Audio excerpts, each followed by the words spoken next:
Of women by the age of 60 will have contracted this virus, HPV, but dealing with an STD such as HPV is still often hard to do. Even though it is so common, some people still have trouble with the social stigma that comes with it. Not to mention, you have to break the news to a prospective new partner. This is exactly what happened to our next guest, Adina. When I was 20 years old, I received a phone call from an ex-boyfriend. He said that he had just been diagnosed with genital warts. I felt sick to my stomach because all I could see was that high school sex ed slide of this horribly wart-covered genitalia. The doctor came in and he said that the results had shown that I did have HPV. I was really upset. I started shouting and crying. I was angry and I was sad because I felt like I was truly damaged goods. What does this mean for my future? Have I lost the right to find true love and have a baby? I felt that if I could survive this and get through it, it was my duty to do something to help other women like me. I actually learned that Adina had HPV on our very first date. Before I started dating him, I wanted to know if the HPV was still in my body. So I requested a follow-up colposcopy. They found no traces of HPV-infected cells.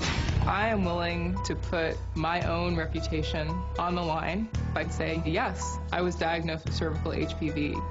And it doesn't mean that I'm irresponsible, and it doesn't mean that I'm uneducated, and it doesn't mean that I'm not a successful, good person. There is life after HPV. And Lisa, Adina's story is so common because HPV is common. It's very common, especially since it doesn't have symptoms, and we don't really know how it works. It can come and it can go, so that's why you want to be retested. But still, there's that social stigma that I caught an STD. But again, when half of men and half of women who are sexually active have this virus, it's an STD. But if everyone on the street, one of two has it, there shouldn't be the social stigma, but there still is with a lot of women. Right. I have women, when I tell them the diagnosis, just devastated. They're crying on the phone, and I try and tell them, really, this is something that, you know, we can handle. But I have to explain to them that you could have gotten this with your very first partner. You could have used condoms, because condoms, as great as they are for STDs, aren't 100%. Nothing's 100%.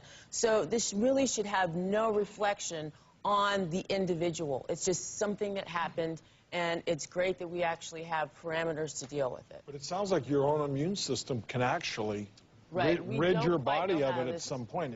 If she retested herself and there was no evidence of But a lot of women will think, people think that their morals aren't good, or that they have lots of partners or things like that, and that's not the case. You can get that from your first partner. And that's why Adina is so passionate about it, because thank you, Adina and Jose, for being here. You know, first of all, Jose, when you found out, you were really supportive. You did some research, and you realized that, okay, so you have HPV. That doesn't make you a bad person. A lot of people do, and I still care about you.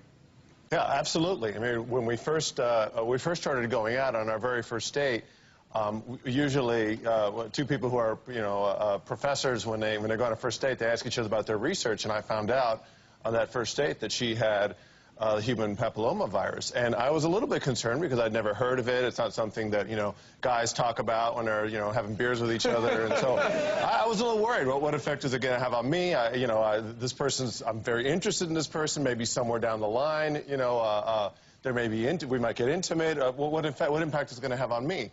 So the first date really did turn into a sexual health seminar / date.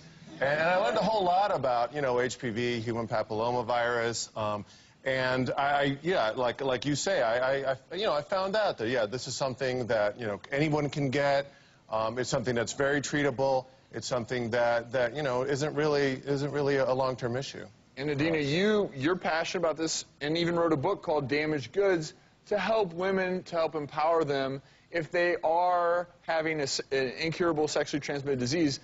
Hey, that's not a reflection on you. A lot of women have it, but it doesn't make you any lesser of a person. Oh, definitely. I mean, when I was diagnosed at the age of 20, I really thought my life was over in many ways.